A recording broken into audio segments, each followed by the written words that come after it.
Well. We are here.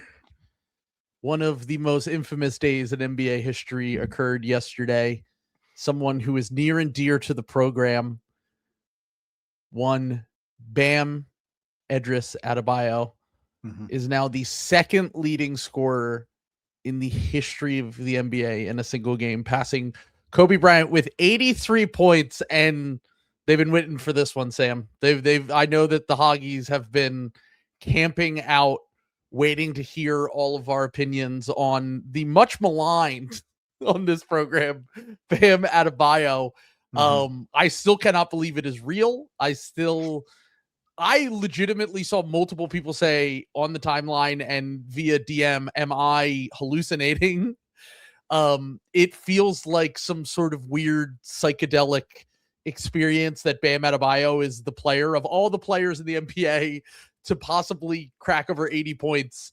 I think I would probably list about 30 players, maybe 40 before I even reach Bam to even consider him. So, what are your thoughts on this historic occasion from Bam? This is so good in so many ways for so many agendas. I think what the first thing I want to, get together is that this means two things, okay? The first is that Kobe Bryant is exactly as good of a player as Bam Adebayo. Clearly. Yeah, has exactly Bam Adebayo's place in history. Exactly. Secondly, that Bam Adebayo is a complete fraud who could not who did this in one of the most unethical ways possible. What I love about this is that this is I'm doing a little bit of a bit, but I do love that this is kind of a little bit of a magic eye. First of all, this is the greatest Mickey Mouse March performance of all time. We've never seriously, Malachi Flynn, I'll see you in Valhalla, rest easy, brother. Nothing will ever top Bam Adebayo scoring 83. I have to keep saying it to myself because I genuinely don't believe that he scored 83 points in an NBA game. Can I tell you something I looked into today? So he is now a 20-point per game scorer by 1 point. If he hadn't gotten those last two free throws, like if he had exited the game as Sam Amick was begging him to in his piece today with 81 points, he would have finished with 19. He would scored 81 points and still been a 19.999 score. He pulled up his points per game average by almost 2 full points in a single game in March. Like it is almost the end of the NBA season and one game. But that's something that happens in November.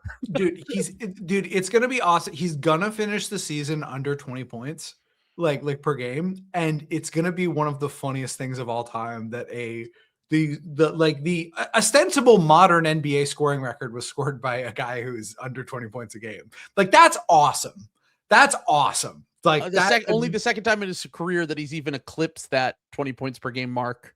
In general, like he's only done this one other season, I think, and he just cracked over 20 points per game in that season. And obviously Bam isn't known for, that's the thing that is so shocking to me is that Bam is just, Bam's always been a good player. He's just never been known for his scoring. I mean, Brian just commented, I have a bunch of facts that I'm going to be rolling out on this episode because I was just over the moon thinking about this. He had more free throw attempts than his previous career high in points last night.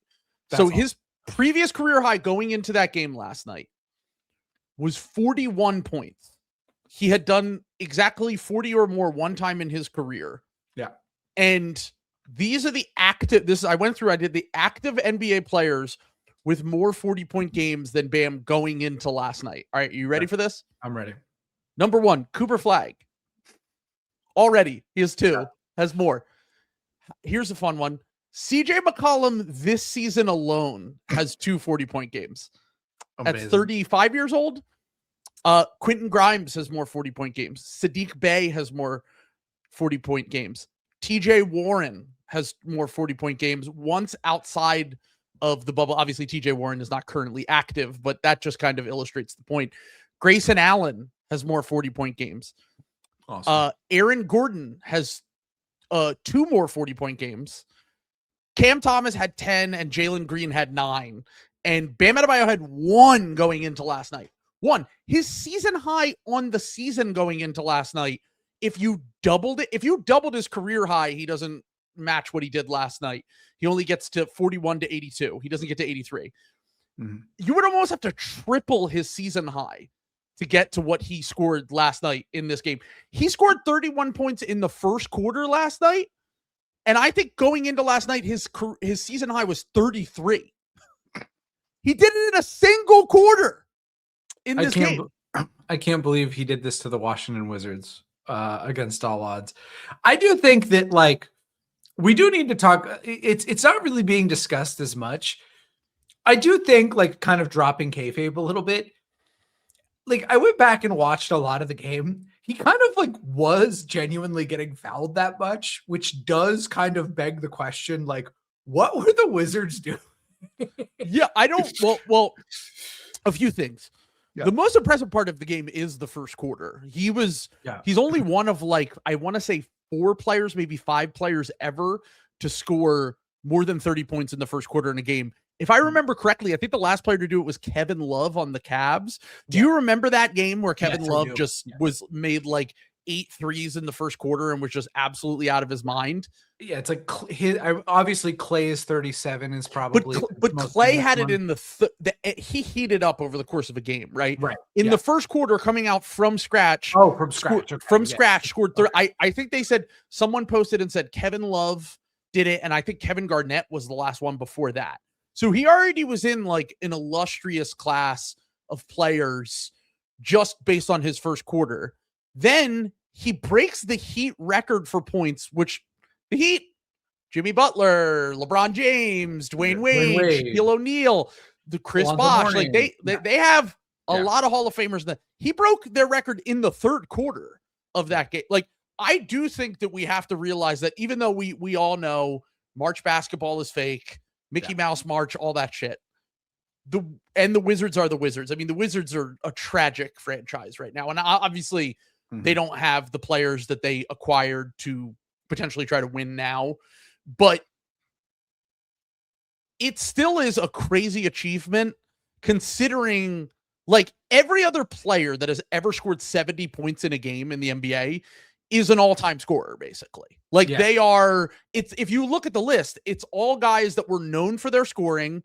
A lot of them won MVPs: Wilt Chamberlain, Kobe Bryant, David Thompson, Elgin Baylor, Joel Embiid, Luka Doncic, Damian Lillard, Donovan Mitchell, and then Bam Adebayo. Like, it is, once again, it is the weirdest thing. I literally haven't been this surprised by something that has happened in the NBA since the Luka Doncic trade.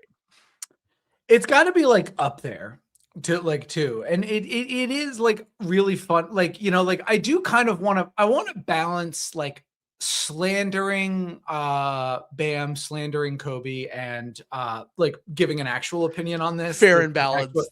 Fair and balanced, because just like their favorite news network. As I say, I'm playing both sides, so I end up on top. You know what I'm saying? Like, I don't care. No matter what, I'm switching sides at the drop of a hat to slander the other side. Whatever makes the most people mad. Yes, literally, this is like a perfect storm. I will say that, like, this was kind of the JFK assassination, like, for me, like, way more than, like, any other historical event.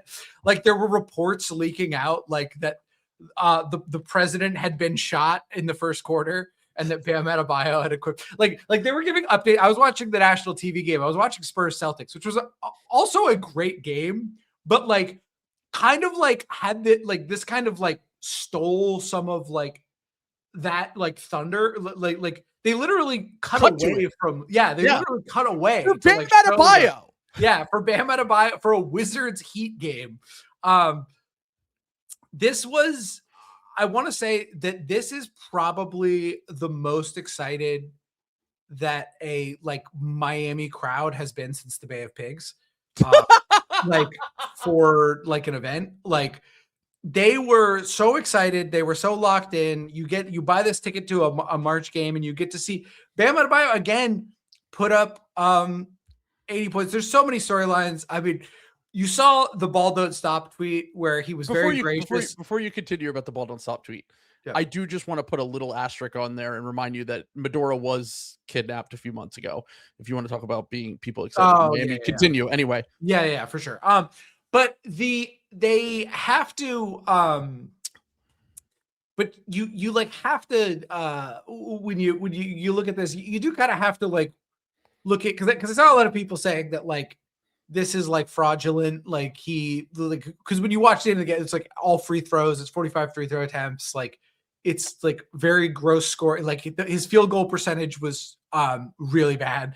Because when you score that many points in a first quarter, it kind of becomes the thing where everybody's just you gotta chase it. That's the point of the game now. Right. Yes, exactly. And it's like, well, that's unethical. And it's like hand on shoulder, brother. Let me tell you about every 70-point game or plus that's been scored in the history of the. Have you watched has anyone ever watched the Kobe game, for example? That's also some really. You just clear out and you let your teammate get the achievement. Like there's never been anyone who scored 70 points in the flow of the game. No, I think Clay scored 60 that one game. That's probably the closest we'll ever get to like scoring that many points in the flow of a game. I mean, famously, a few years ago, do you remember the same night? I can't believe this was over 2 years ago at this point, but in the same night, Joel Embiid scored 70 points and Karl Anthony Towns had 60 in the beginning of the fourth and then kept trying to get up to 70 or 80 and he shot them out of the game. And the Hornets won that game. Yes. Like, once again, anytime this happens, it is not a natural occurrence. This is something that at a certain point that becomes the objective, especially in a game that is not as competitive as this game. Like, this game was never competitive. So obviously the rest of the team on both sides is now going to make it the choice to help the player get to that point. And the other team is going to make the choice. We're going to do everything in our power to stop this from happening, which they did. And they triple teamed him full court press. And he's still, I cannot believe he didn't get a fucking 8-second violation on that play. And then they still were able. Now, look, you can talk about, well, they fouled the Wizards and they wanted to create more extra possessions out of that. And then Bam could get more free throws and get more points. Sure, fine, fair. Every player who has scored this many points has had some chicanery to get to this level. And I don't care about, like, I think it's a cool thing to do to chase the record once you get to a certain threshold. Like, if you're at 60 something points through 3 quarters, you might as well go for it, right? You want to argue about, like, it's fucking March basketball against the Washington Wizards. Like, once again, this is, I mean, I'm not sure it's good for the narrative or the dialogue, the discourse around the NBA, but it is certainly good for the product. Like, everyone was tuning in to watch this because it was like I said, it was a historical night in a completely meaningless game. We're gonna get to the media aspect of this because I have something planned a little bit later. But I do think that the 1,000 podcasts breathed a sigh of relief when this was going on. I know I did. I know I was like, oh, cool. We don't have to like do another tier list. Yeah, we don't have to do another March tier list. Stay tuned for the most disappointing draft. Like, we don't have to like do that like anymore to like fucking farm for content. And a lot of other like media people were doing that too. There was a lot of, let's just say there was a lot of really interesting how you saw this game. I thought was like a really good touchstone for how you view the NBA as a media person and where your gripes are and who you think your enemy is as a NBA writer. Because every single one of the pieces I read today had some sort of like pointed slander towards someone. Like, this was very much an agenda-based fucking evening. And like, look, I'm not innocent in this either. I was having a great time. This is like this was some of the most fun I've had posting on Twitter all year. I muted my responses and I opened them up and it was pretty awesome. I've never been. You're gonna get a lot of death threats. Yeah, I would say I've never been threatened death quite as much as I was over the last like 24 hours. So, but I just think like I think what I really want to hammer home and what I think you've done a good job is like This is like a genuinely like shocking event. Like it's funny. It's insane. It's absurd. It breaks my brain. Like I just want to run down just to, once again, I'm going to keep putting this in perspective. More things that I want to kind of bounce off here. Yeah. Players who had more than 40 points in a game this season. So Bam didn't do it before last night. Yeah. Here are some players. He's done it once in his entire career, and he's in year 9. This is year 9 for him. Bryce Sensabaugh had a 40-point game this year. Dylan Brooks had a 40-point game this year. Grayson Allen had a 40-point game this year. Peyton Pritchard, Sadiq Bey, Emmanuel Quickley, Zach LaVine, who everyone, kind of just completely forgot about, still had a 40-point game this year. Jared Allen had a 40-point game this season. And then last night, Matas Buzelis had a 40-point game. My favorite one included in this whole list, though, against my Philadelphia 76ers. Ja Morant had a 40-point game this year against the Sixers. To put in perspective, like half-washed Ja Morant, maybe not even half, maybe fully washed Ja Morant, had a 40-point game this year before Bam Adebayo did. This is a player that had like a 52 true shooting 2 months ago. Like, this is a player that was having the worst offensive year of his career until a month and a half ago. It is a turnaround and an individual performance out of the blue, quite like anything that I've ever seen before. And I just need to keep putting it in perspective that this is one of the most unlikely players to. If you rank the players on the Miami Heat who are most likely to score 80 points in a game, I think I would name Tyler Hero and Norm Powell before I named Bam Adebayo. I might name Paolo Larson before I name Bam Adebayo. Right. Like you do realize doing these exercises that scoring 40 points is actually a fairly rare occurrence. Yeah. No, but what I'm trying to say is that even with the modern NBA, even with the pace of the game and the spacing and the heliocentric offenses and all that stuff, it's not as common as you think. Like, I had to go dig and find some niche players that have done it.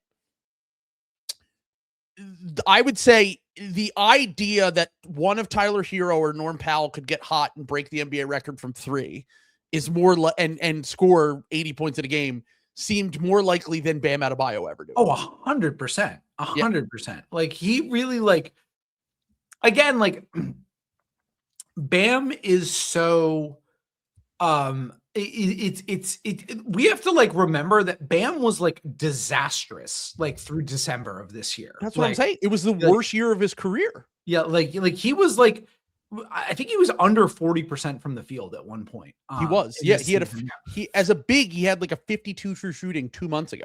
That's crazy. You know what I'm saying? Like, I'll admit, I did go.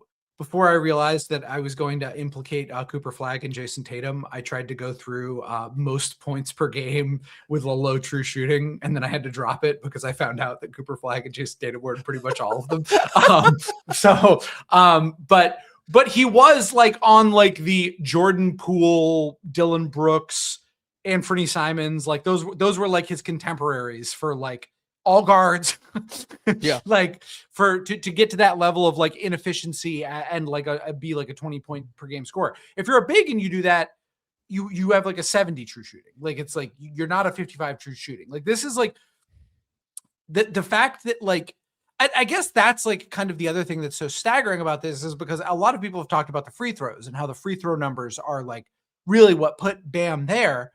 But I think what's the most funny about that is that the free throws are kind of the least Mickey Mouse thing about this. Like, he did actually, like, for the most part, was just getting fouled all the time. There were a few fouls that I was like, it could go either way. But when someone's in the zone, quite like Bam is, they get a little bit of leniency with the whistle. Sure. I mean, I will say, I didn't think it was like egregious though. Like what I was picturing in my head before, the way that they ref games now, it's yeah. Like that's what I'm saying. Like, I didn't think it was like outrageous, like watching the game. I was like, those are like totally fine calls for the most part. Like, I don't know. Like, I don't. They intentionally fouled Keyshawn Johnson so that Bam couldn't get the free throw. Like, they were going out of their way to try to get other people to score during the game at the end because they were trying to avoid this so much. That's so funny. It was once again, it really is, you can make of this whatever you want kind of thing, where if you think that everyone hates on the NBA too much, they're just being haters and whatever. But if you think the NBA product sucks now, this can be your thing that you cling on to as like, fucking Bam Adebayo scored 83, but like, what a sham this league is. And look, I think that there are actually, I'm being a bit of a centrist about this because I'm still just trying to kind of take it all in. I obviously got my jokes off last night. Like, I really do not believe that this is something that is ever. I do wonder. So two things actually. Though the first thing I wanted to say, just about Bam in general. Yeah. Bam is the rare no bag player that gets respect from hoopers. That might be ended now because he did this with Kobe's record that was like held up in the mind of every, like that game against the Raptors and kind of what it represented for Kobe during that season specifically is something that's held up so high in the mind of Kobe Bryant fans. And usually that goes hand in hand with being just a hooper in general. But Bam, despite like not really having a bag, despite like, we had people coming out, Ball Don't Stop even said like, he's a gym rat. He worked really hard.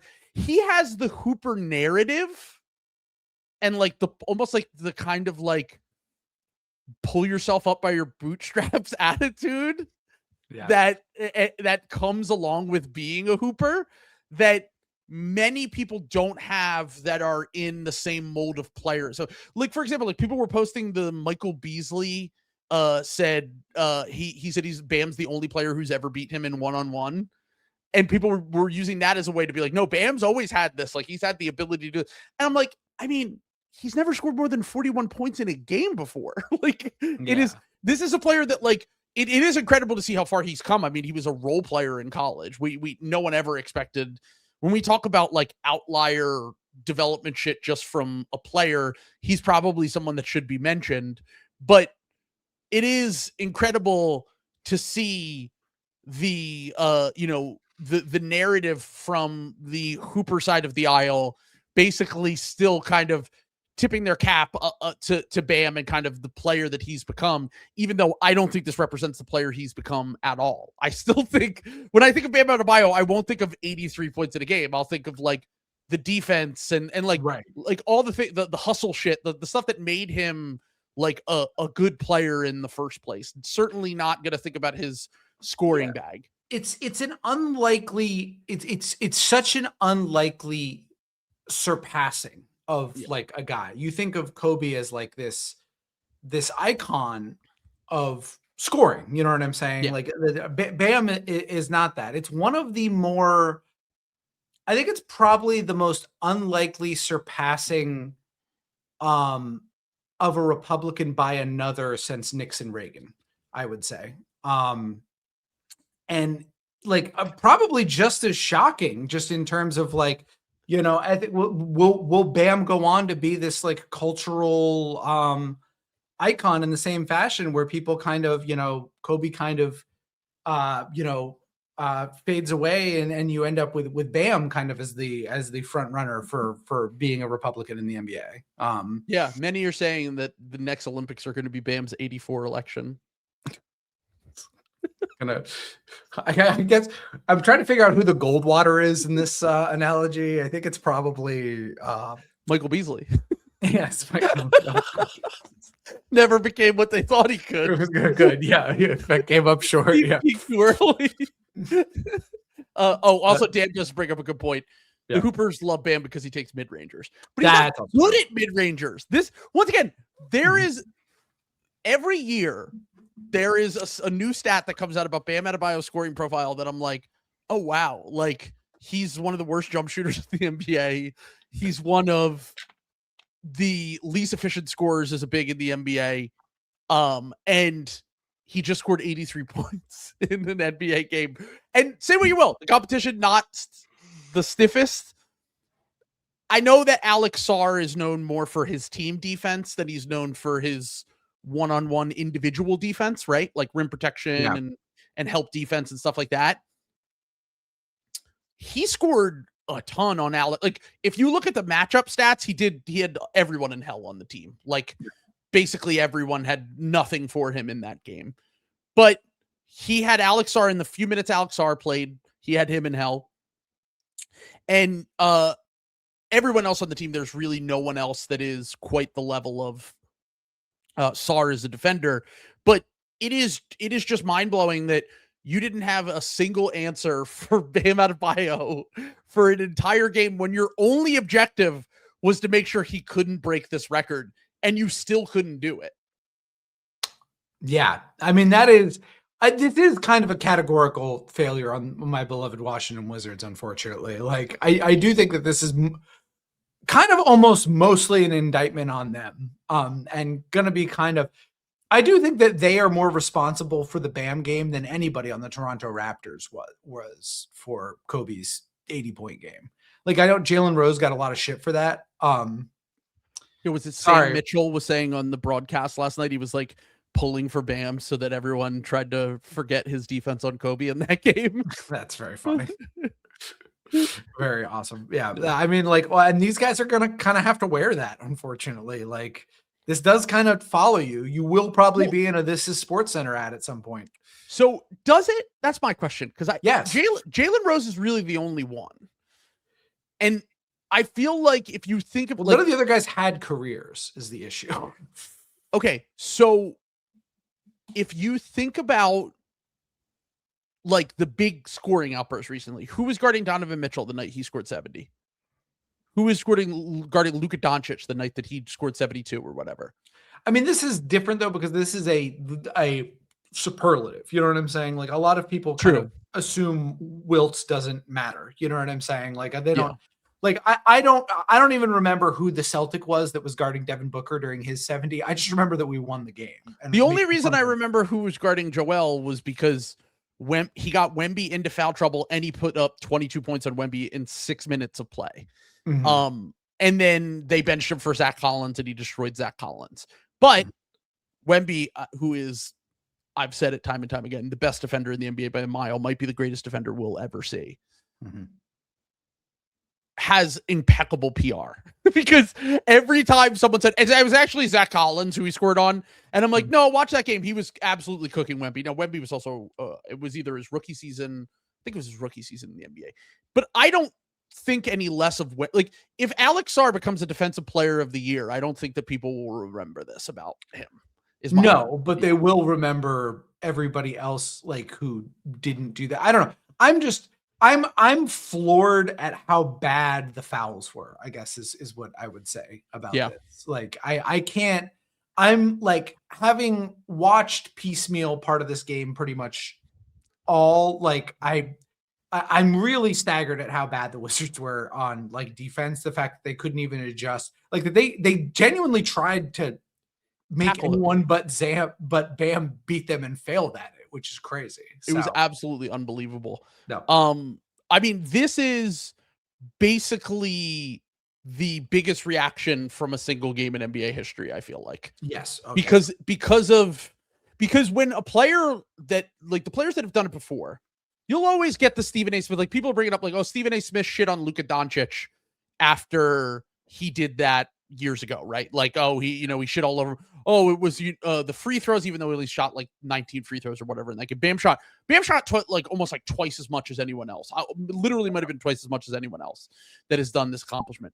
But if you're listening to those guys for basketball opinions, like you're setting yourself up. Like it is professional wrestling. You are getting mad that The Rock turned on John Cena. Like, you're the people getting mad in my replies. Yes. You know I'm a fucking troll. Like, why are you death threatening me, dude? You've got to know that I hate the Heat. Of course I'm not being fair to Bam Adebayo. What are you talking about?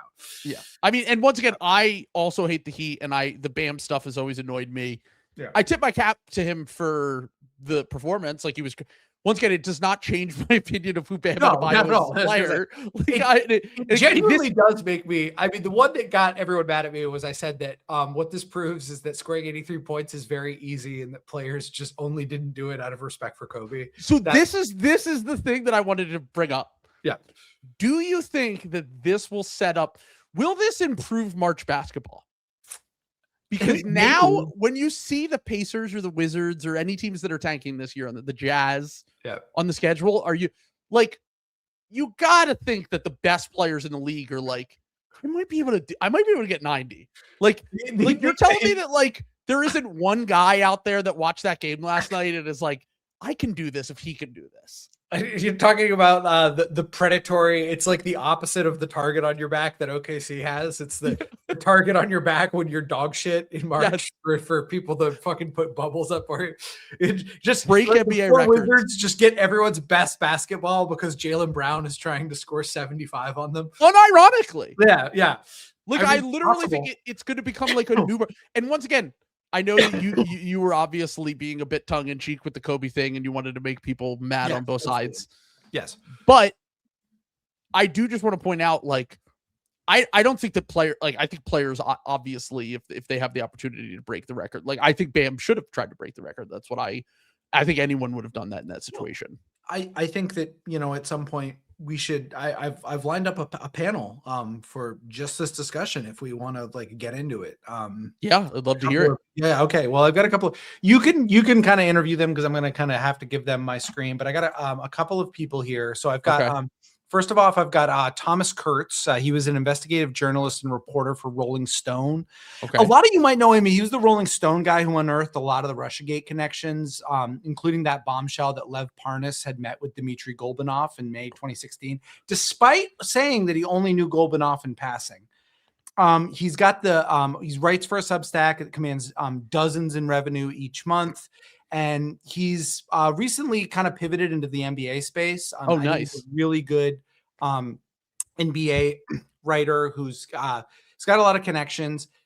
He's been covering the Southeast Division, and you might know him. Work has appeared in places like ESPN, Yahoo Sports, The Athletic, The Ringer, MSNBC, Fox, C-SPAN, Comedy Central, Cinemax, X-Hamster, and in Edition 17 of Hegel's Phenomenology of Spirit. So he's one. I also just to kind of get the other side of the thing, I also have Gathan Sneebly Bush. He's a culture writer from Brooklyn by way of Chevy Chase, Maryland. He wrote for the zine Beatnik Run On. He also had the glowing profile of Sean McElwee for Slam, and then he was also the guest reviewer to give the first ever negative Pitchfork score to Noah Kahan's Stick Season album. You also might know him as the grandson of Gregory Bush, who's the youngest brother of George W. and Jeb. Yeah, sure. So we'll bring both of those guys on right now. Let me just get those guys on here. Just a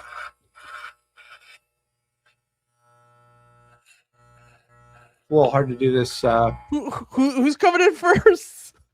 This is hold on. This is Thomas Kurtz. Thomas Kurtz. Okay, good. I'm glad he knew his name off the top of his head. Yeah, he's really good. So Thomas, how do you feel about what happened last night? Bam Adebayo scoring 83 points against the Washington Wizards. Hold on, he's not quite in yet. We gotta get him in here.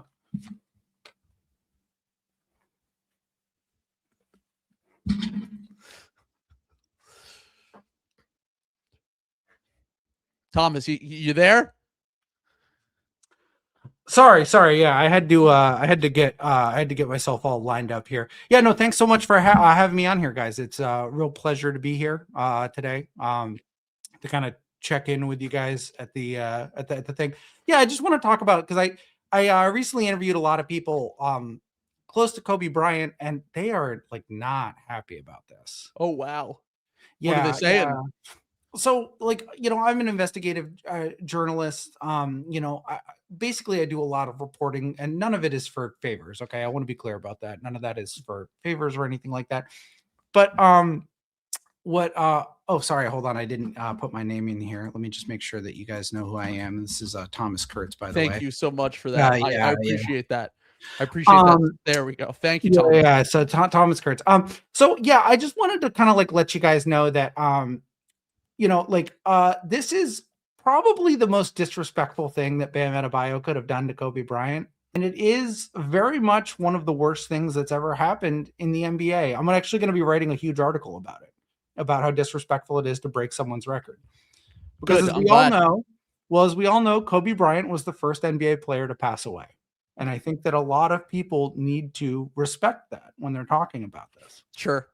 Mhm. Yeah, no, it's definitely something that I think that Bam probably, as someone who, grew up idolizing Kobe, you would Mhm. think that there would be some sensitivity around the issue. And he would he probably, I would say when he hit 80 points, he probably should have checked out of the game. He probably shouldn't have even tied Kobe's record out of respect for, This is someone who passed away. this is something that's going to be very interesting to monitor when we get into like the free agency, is like who's going to want to play with Bam Adebayo after this, because a lot of these guys grew up idolizing Kobe Bryant. You've heard Bam Adebayo tied to the Boston Celtics. I don't think Jason Tatum, he's going to be welcome on Sure. Jason Tatum's team anymore. I don't think he's going to be welcome with the LA Lakers Mhm. anymore. Quite frankly, I don't think the Miami Heat really thought this through when they allowed him to do this. Yeah. I know for a fact there are people up in the commissioner's office who are considering the nuclear option of dissolving the Miami Heat franchise for doing Wow. this. Yeah, Yeah.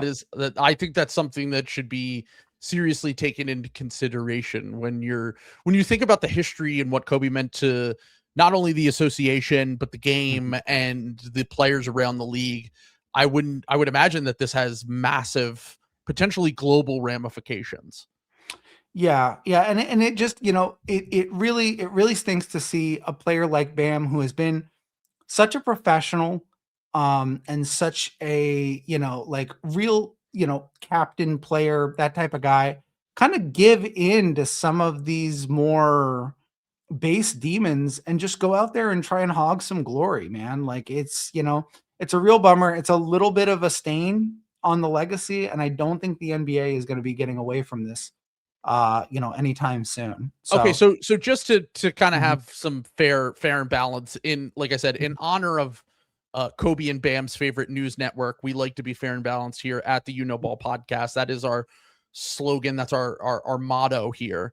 Let's Mhm. bring in our other guests that we Okay. have in, and I would love to hear possibly another side of this argument, because we don't want to just have everything biased in one direction towards slandering Bam Adebayo, and having a balance here on the Ball podcast, just to get all perspectives, as we do believe that it is important to take in a ton of What's different up, big viewpoints. dog? Who's this that we have in the house? Can we Sorry, I update gotta our put my name in here. Yeah, this is possibly? Yeah. Gathan Sneebly Bush, baby. Okay. Yeah, Yeah. yeah. So Keith, this thank you is for joining us. everyone's being ridiculous about this, man. Like everyone's being ridiculous about the Kobe Bryant things and everything. And like, just I see a lot of people using this as an excuse to kind of get shots in on Kobe Bryant. Like, Mhm. that's not cool, man. Like, I'm a culture writer. We got to understand that this is about culture first and foremost. Okay.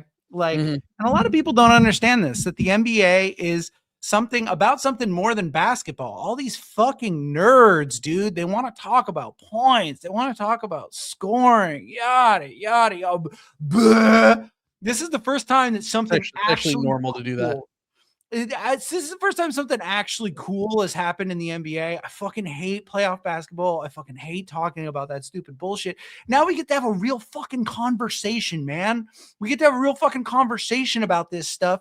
And everyone wants to be annoying about it, man. I just want to talk about what this means for where we are as a society. Let me just ask you point blank, man.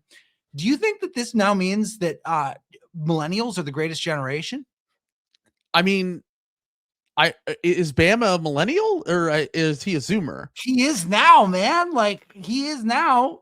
I'm Gen X, but I date a lot of women who are 23. Sure. So Yeah. I mean, that I could basically call me marries Gen you in. Z at that point. Sure. Yeah.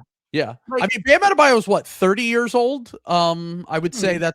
that some would consider that maybe zillennial, possibly. Yeah, zillennial, whatever it is. I mean, is it spiritually millennial? Like this is what I was thinking. This is you know what this reminded me of a lot? This reminded me of this episode of The Leftovers, and also an episode of The X-Files, and most importantly, a Twin Peaks episode. That's kind of what it felt like watching this unfold for me. And like, I just like, I guess what for one beautiful day, we got to watch the NBA as a spectacle, man. Sure. As a spectacle. This is what it's supposed to be. People want to turn this into robot shit. Beep, boop, bop, bop, bop. This is entertainment, man. We've got to love this. And I think if you have anything, if you didn't enjoy watching Bam Adebayo shoot 45 free throws yesterday, I do think you should be chemically killed. Yeah. I think you should be thrown off a bridge. And I mean that literally. Yeah, I'm not, sure. this is not a figure of speech. I do think you should die painfully if that happens. Sure. Like, we need to, as a country, come together and realize that there are two really important things. Okay. It's the Emmys, Mm-hmm. and it is what and it's also kind of what people are tweeting about, man. Yeah, And this sure. is what something that everyone was tweeting about. Like, have you seen any tweets about the Oklahoma City Thunder? Ever? I mean, it does feel like it is kind of a flashback to a different cultural moment, right? Where everyone is brought together. We haven't really had something like this maybe since, I don't know, the Kendrick Drake beef, possibly, that kind of extended over into, reaching everyone in this country. If you had to put it on a scale of 1 to the finale of Breaking Bad, where would this land on that scale? This Bam Adebayo performance?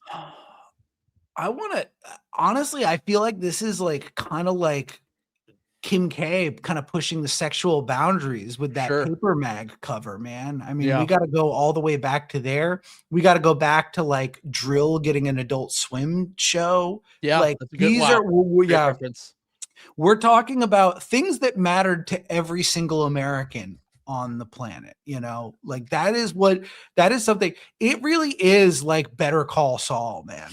If you ever go into a grocery store, tell someone, how good is Better Call Saul? Yep. If they don't know what you're talking about, one of the things I'm running on as a member of the Bush family, like I try to distance myself. I do agree with my family that in some ways we should be able to kill anyone we want. Yeah, and sure. I do think we should be able to do that to people who haven't ever seen Better Call Saul. Right. So, absolutely. Yeah. So all right, let's try a different one. Let's put this up against the Red Wedding from Game of Thrones. I didn't really watch that, man. I was really locked in on Severance, to be totally honest. Like, I know it came out like 5 years later, but I was in a little bit of a K-hole there for like a while. So I would I'm more of a Suits guy myself personally, but I respect it. There's a lot of reading in that one though. Yeah. I don't like the reading. I have to watch it with subtitles because I can't understand what the main guy is saying. So all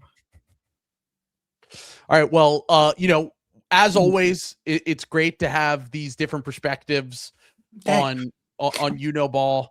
Thanks for having me, man. And by the way, if you ever want somebody to sell you like an uncut Fent like in Bushwick, just like hit me up, man. Okay. Thank you. I will keep that in mind. Appreciate it. Thank you to Gathan Sneebly Bush, and thank you to the first guy who was in here. Definitely remember Richard Thomas Kurtz. Oh, Thomas Kurtz. That's what I meant. Yeah, Thomas Kurtz. Thank you. Finish shaving the other half of my mustache. Please. Or do I just finish with this? Or anyone who is listening to this episode is going to be like, "What is going on?" Yeah, it's okay. Please just continue. Please shave the rest of your mustache live on the episode. Please do the rest. We'll wait here patiently. Do you want me? I can just finish the episode with half a mustache. Just do it. Now I'm gonna sit here. I'm gonna make everyone wait while you shave the rest of your mustache live on air. It was almost it's always a risk when you're shaving a mustache. I made sure to start with the middle just to avoid thank you for not stumbling into a Charlie Chaplin style situation. Yeah, I was gonna say, I didn't want to put us at risk. I know Michael Jordan did try to bring it back at some point, but I don't think you can pull it off. Even the greats have have limits to what they can get done. So I do just want to preface everyone by telling them that Sam told me I have a bit idea that I'm gonna do, and it's gonna be two guys brought in, and I literally had no idea what was going to happen. So even I was caught off balance. I wanted a live reaction to Trill to me shaving half of my mustache for that very stupid bit. So Bam Adebayo, not the only surprise performance happening this week in the NBA. By the way, last thing I did just want to get in here before we fully move on. There's fucking hair everywhere. Why did I think this was a good idea? Now you're just recording. I'm just sitting in hair. God damn it. All right. So it hurts. Ow, fuck. Anyway, I do just want to say though, like it was very funny to see like the media people like all like drawing their lines. Like I love Nikias. I think he's a great like writer. It was very funny to see him in like his piece be like, and don't argue with me if you didn't watch the game. And it's like, obviously no one watched the game, man. Like, you know how this works. No one was watching Wizards Heat until there was like, actual implications. Do you think like I like want to be, I appreciate those guys. What those guys do covering the league provides a very important service for like really understanding basketball for a lot of people. I do think that writers and people who cover the league in general do kind of need to get over the idea that there are people who, like the people who watch, a lot of people who watch this podcast, who just like the fun of like being annoying online and getting jokes off and doing that. Like it doesn't need to be. It doesn't need to be something where like, oh man, it's such a bummer that we tear guys down. Like nobody is actually like they're getting jokes off. There's like a different. I was gonna say it's either getting jokes off or it is professional wrestling. Yes, and it is the Stephen A. Smiths, the Skip Baylesses. I know he's not as relevant as he used to be, but that like everyone has something that they're going to say to get a rise out of people because that's ultimately what engages. Now, look, do I find that to be incredibly annoying a lot of the times about the NBA? Yes. Yeah, sure. But you have to consider something as shocking as this is going to generate a ton of different opinions that you're not necessarily going to agree with, which is why I've taken a bit of the cowardly way out and gone centrist mode and said, I'm just still in shock that this has happened. But once again, I don't take any. Genuinely, I think both sides are right. You know what I'm saying? That I do think that like yes, it was like a little bit fraudulent and kind of a byproduct of how the possessions and how the game is scored right now. I also think it's a legitimate achievement, and it's like mostly just pretty funny that Bam Adebayo, who's not a very good scorer, was the one who did this. Like, that is the takeaway for me is that. Yeah. No player had scored over. Luka scored 73 2 years ago. We from 2006 till 2017, no one scored 70 points, and then since then we've had Devin Booker, Donovan Mitchell, Damian Lillard, Joel Embiid, Luka Doncic, and now Bam Adebayo. So it is legitimately one of the most crazy moments in NBA history. Once again, I think it's the most shocked I've been since the Luka Doncic trade. I would say there's only an individual in-game performances, probably the most shocked I've been since like, I can't even think of an in-game performance that made me feel this surprised before.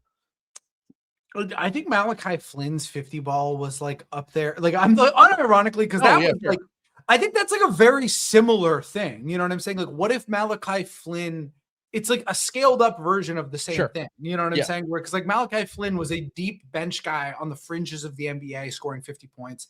Sure. This is a guy who is like an all-star, but like he kind of needs calculator rats to like prop him up. Like he needs film guys. He needs, like if you would never pick him out of a lineup. Like if you're just looking at like a table as like an all-star style guy and like kind of needs people who like watch games to like fight for him. You need Zach Lowe to do state media propaganda on the pod every year about how good Bam Adebayo is.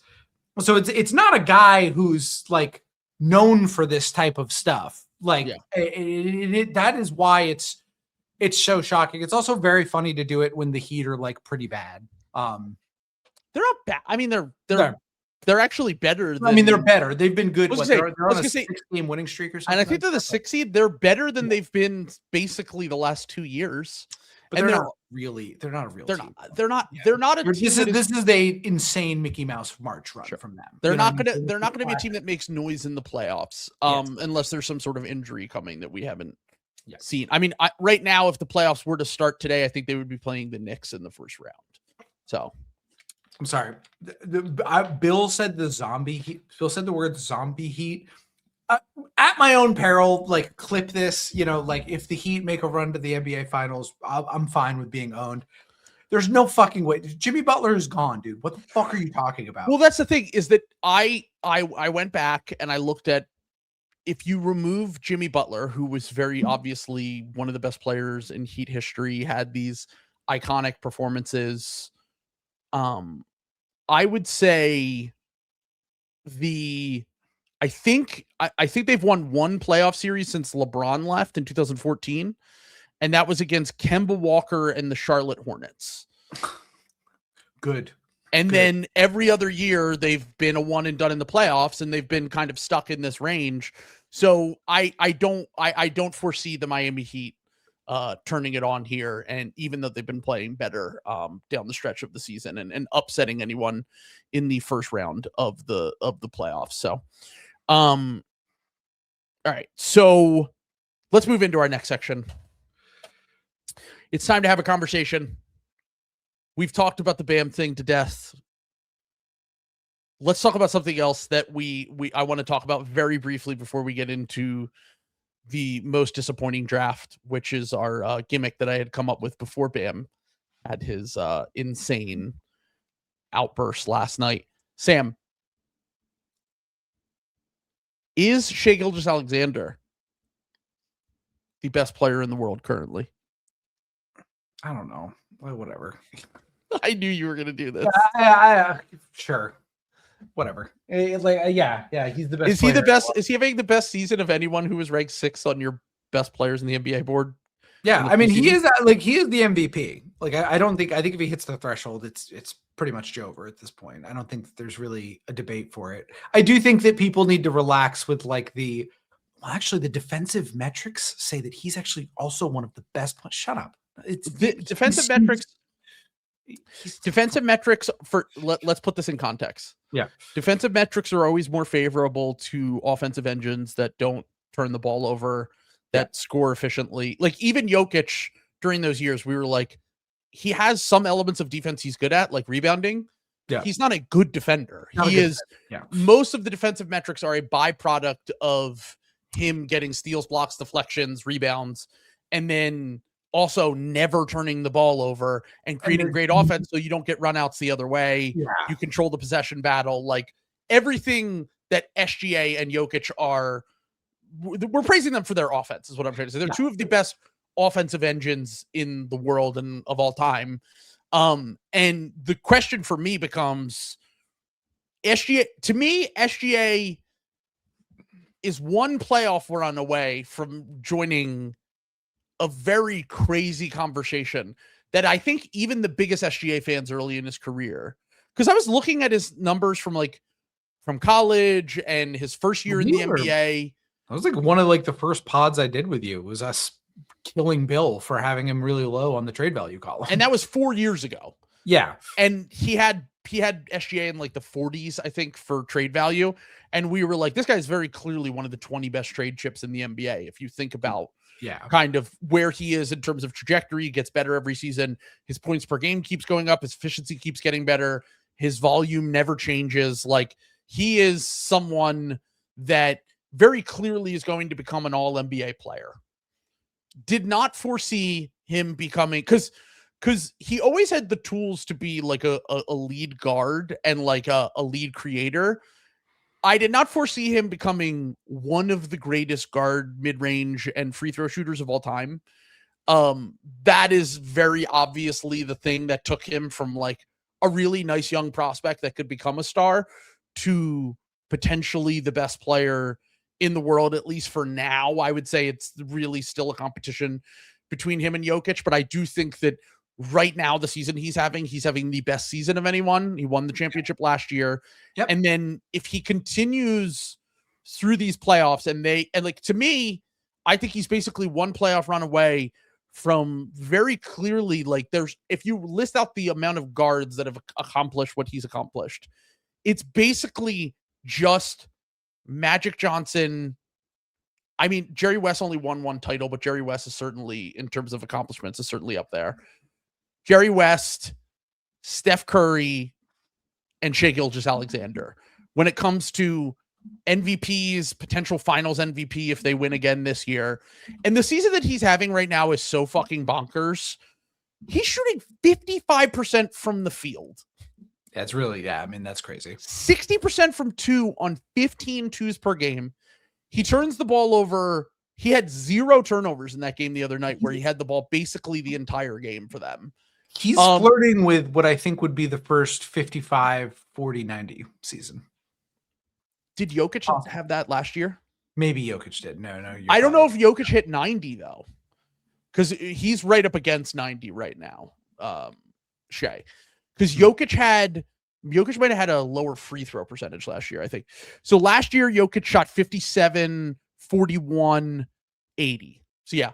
So the free throw percentage would be the differentiator in terms of scoring efficiency between them. Jokic, and by the way, Jokic was on pace to have an even better season before he, half their team died and then he got injured and he's come back. He was on pace to have and I thought it was going to become a real conversation.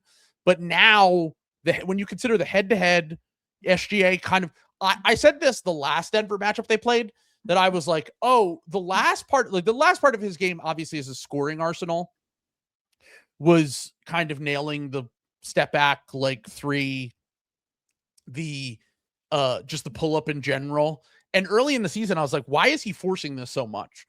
And now you can kind of see the fruits of the labor paying off, where he worked on that shot so much that it kind of has made him unguardable as a scorer. And in that, specifically that last Denver game before this Denver game, which turned out to be one of the best games of the year, he kind of figured something out, it felt like to me, where I was just like, he seems the most in control I think I've ever seen him in his career. He seems to be playmaking better off of the bounce. He kind of has an answer for every single defense that gets thrown at him. And he's now in that level of scorer where it's just like, you have to concede something and just hope that he misses the step back, or you send 2 at the ball and hope that he makes a bad decision. Because at this point, he's become such a great 3-level scorer. He's a touch god, and he's an improved passer and playmaker off the bounce that I really think that we are prepared. Like, I think that last year, the OKC, obviously they won the title. They proved they could hang. I think this year we are in for more of a rival run from them in terms of like stamping this team as like a potential all-time great, combined with SGA really feeling like he has something to prove here and kind of putting his stamp on the league. I want to see that would be the step I would need to see from like SGA is I would need to see like a Giannis Phoenix style, like high stakes series from that. Like he had a really good series against the Wolves that was like not really competitive. You know what I'm saying? Like he was like pretty good in the Denver series. Like if you like look at the stats, I watched a lot of that series. I was like, he wasn't bad by any stretch of the imagination. He was very good when their back was against the wall. He had his best performances when they needed him the most, but he shot way below his normal averages, like in the whole, if you zoomed out for the playoffs. I would like to see a series that's like pretty high stakes against a good opponent where he's like, he has like a 48, like 13, 11 and just like rip somebody's heart out. Like, I think that's like the last thing that he's missing. You know what I'm saying? Like if he could have a really big series against the Spurs, because that's the obvious threat to me this year. I think feels like it now. Denver, like I watched that Spurs team last night. Like they kind of are like, a lot of Celtics fans were complaining about like the 3-point variance, like particularly from Wendy. I'm sorry, like that's a good team. Like that, like the Spurs have a lot of guys really that can get hot team. too. That's the thing that I've noticed watching them is that they just have like on any given night they put up a good volume of threes and have guys that are now the guards. They're not the most reliable shooters, although Dylan Harper's been shooting much better the last month or two. but they just, the sheer volume of threes that they get up and players that can get like unconscious is very good sign. A lot of credit to Mitch Johnson, dude. Like they really understand what they have with Wemby on the defense. Those guys fucking defend their balls off too.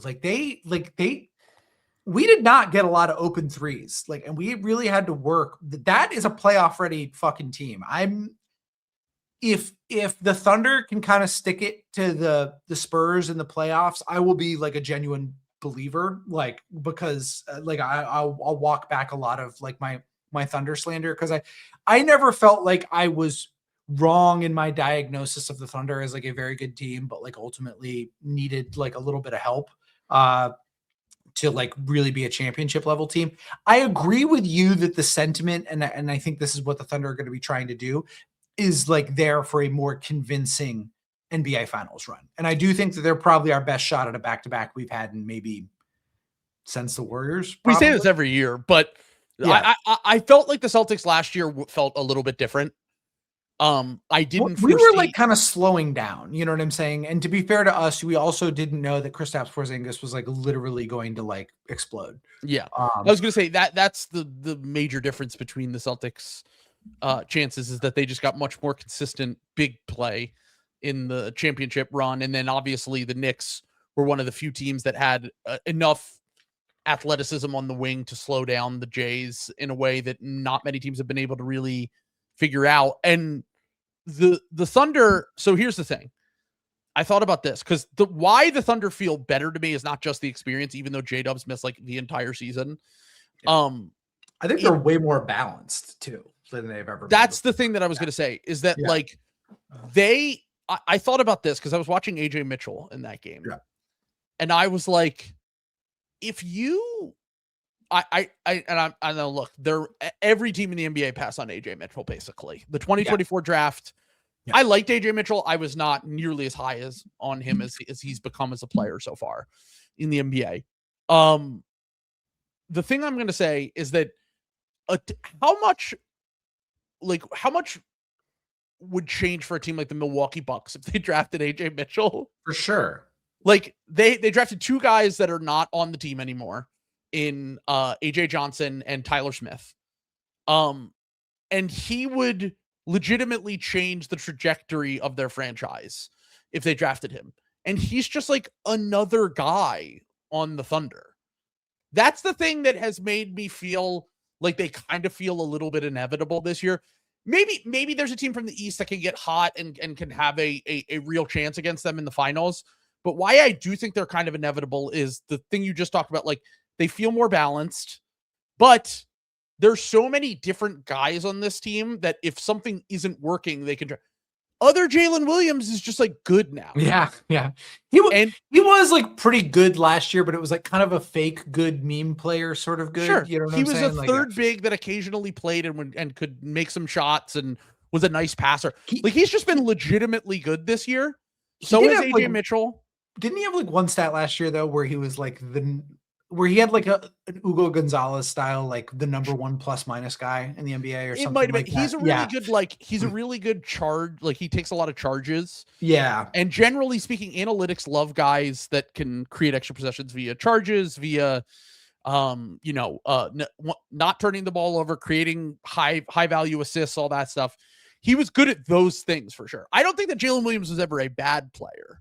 But what I'm trying to say is that like he was a luxury for them before. Sure. Yeah. And now he's just like good. Yeah. And like AJ Mitchell is just pretty much, I genuinely think that if we're sitting here in 2 months and we're talking about the Thunder getting knocked out in an upset, I genuinely think it's only because of Lou Dort. I'm to the point where I'm like, I know Kayson's been a little bit inconsistent, but he has stretches where he looks great offensively in a way that he didn't last year. Alex Caruso's been in and out of the lineup, but like he was their third best player. Like, they just have a very, like, the Celtics and the Thunder have this a little bit, but it just reminds me a lot of those old Spurs teams where it's just like, you just have like 7 guys that are just like on any given night can be your second best player. Yeah. And it doesn't mean that you need to have to rely on guys like J-Dub and Chet anymore. And that's kind of where they got themselves into trouble last year. That's what I'm saying. I feel a lot better about them this year because like, I don't like J-Dub like mostly beat the allegations last postseason. I think like, and I'm sorry to do this to you, but like, I think like Jared McCain could like absolutely just drop like 30. Like he will. No, that's yeah. the thing. That's what he's another guy that you just add into the rotation where like, I don't think Jared McCain's going to play 20 minutes a night every game in the playoffs just based on how many good players they have. But there will be a game where like no one can hit a shot and Jared comes in and hits like 4 threes in the third quarter. He's already proven to do that with them. That's just what it is they just get like, they have the options and the luxury now, the optionality, I guess is what I would say. You know what I'm saying? Where it's not, they were kind of stuck in a 7-man lineup where last year where I was like, what's the plan if SGA like isn't on and like J-Dub is putting up one of his like stinkers from 3? Like you can't really score. You just need to be so good on defense all the time. And they were able to tough it out and get enough injuries when it mattered that they didn't get into trouble. I don't care if they win less regular season games last year. They're a much better team than they were last year, I think. Yeah. Like it feels that way right now. Shai is the best high volume ISO scorer in the NBA. He's also the best pick and roll scorer in the NBA. Yeah. And that kind of just shows you how much better he's gotten this season, how much better the team is as a whole around him, and how they really do have an opportunity here with, in my opinion, a solid Western Conference, not quite on the level of like the 2022 Western Conference where it was just the worst that we've seeded in years and the Kings were the 3 seed and all that stuff. Or maybe that was 2022, 2023 were the weaker years for the Western Conference. It's certainly better than those years, but it is not on the level of these Western conferences that we're used to. Like the Nuggets just might be decimated this year and not be a real threat. The Lakers are massively flawed, even though that they've been playing better recently. The Timberwolves, I was going to like, they're just like Knicks West. I literally was going to say the same exact thing. Yeah. Like, honestly, I think the Knicks are better than them, but like, I agree. Yeah. But at the same time, like, they have the same inconsistencies. And I think it is very funny that those teams will forever be linked because of the Julius Randle Cat trade, because they have a lot of the same qualities where it's like a athletic wing who disappears occasionally, Mikal Bridges, Jaden McDaniels, like the frustrating but talented star in Julius Randle and Karl Anthony Towns, like the bucket getting 2 guard that, well, I guess Brunson's technically a point guard, but bucket getting guard that scoring guard who's your star and your exactly. There's so many similarities between those two teams. They're very, very Jekyll and Hyde, although it has felt like the Knicks highs have been higher than the Wolves highs this year. Yes, I would agree with that. Where the Knicks have games where they just destroy teams, the Wolves don't really do that. Like the Wolves are like, every time I check the Wolves score, I'm like, they're tied with the Wizards in the third quarter. Like, how is this happening again? The Wolves are like so uninspiring, and there's just there doesn't seem to be any help on the way. It just seems like that they're like kind of sloughing to the playoffs, and I know in my heart of hearts they are somehow going to be in the Western Conference Finals. They are certainly a team that is better built for the playoffs than they are for the slog of the regular season. I do agree with you. I'm joking about that though, because the Spurs, I think the Spurs and Thunder are too good, and they're on a collision course for each other. But I do think that's probably what's most likely to happen. But like the combination of, they're going to be better defensively when they lock in the playoffs, and then Anthony Edwards just having that factor of, hey, I can outscore Jokic, or I could go.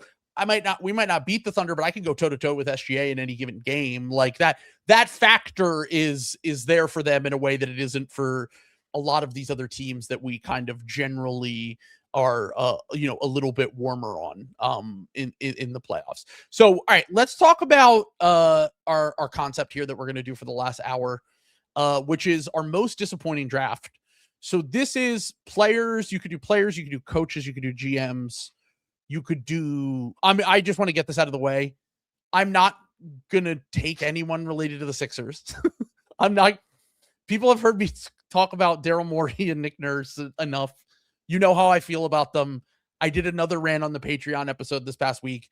If you want to hear that, go listen to that. I'm not going to go, I haven't really been watching recently. I watched the Grizzlies game last night because I was out, and I was very happy to see it. By the way, I forgot to throw this in during the BAM section. I needed you to hear this. Okay. ESPN has a new metric called it's basically like a real plus minus metric where they do every single day. They talk about the best players on any given day in the NBA, like who had the best game.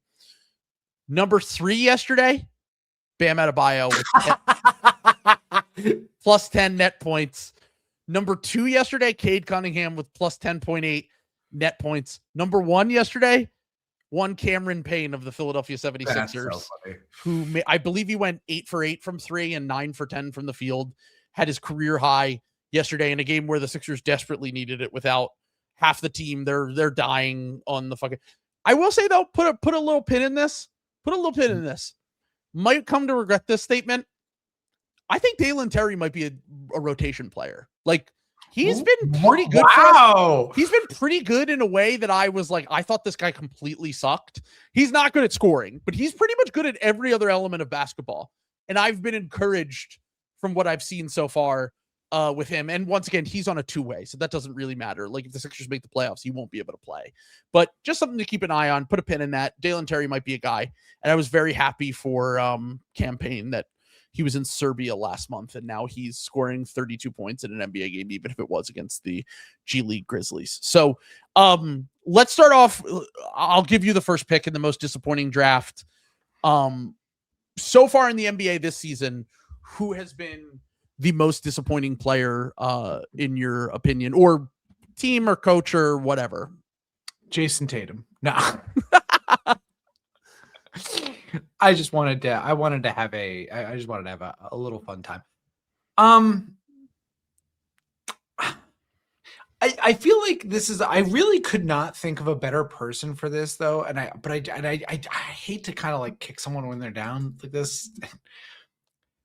I'm really fucking disappointed in Paolo Banchero, dude. Like, I had him high on my list, but he's been playing much better recently, with the caveat that it is March. Mickey Mouse. And it's post All-Star break, and they seemingly are using him in a little bit different of a way than they were earlier in the season. They're getting him more post touches. They're using him as a screener more. He's not like, they're not just being like, hey, go run pick and roll, or hey, roll the ball out. But I totally agree with you on the whole. He has been, if not the most disappointing player, one of the most disappointing players in the NBA relative to what our expectations were for him this season. I really felt like this Magic team, things were poised for this Magic team to be the 3 seed. You trade for Desmond Bane, like things are going to work. And like, look, sometimes shit happens. Okay. Like, they have had a bad injury season. Anytime Franz is out, it's rough for them. No timetable to return, by the way. He rushed him back for that Germany game, dude. It's so fucked up. Dude. It's so bad. Like, most Florida thing to like ever happen, by the way. I don't want to like hit this too hard, because like, but it's like, you're also like taking shots at your coach. Like, it's your coach's fault. And it's like, do I think Jamal Mosley is a good coach?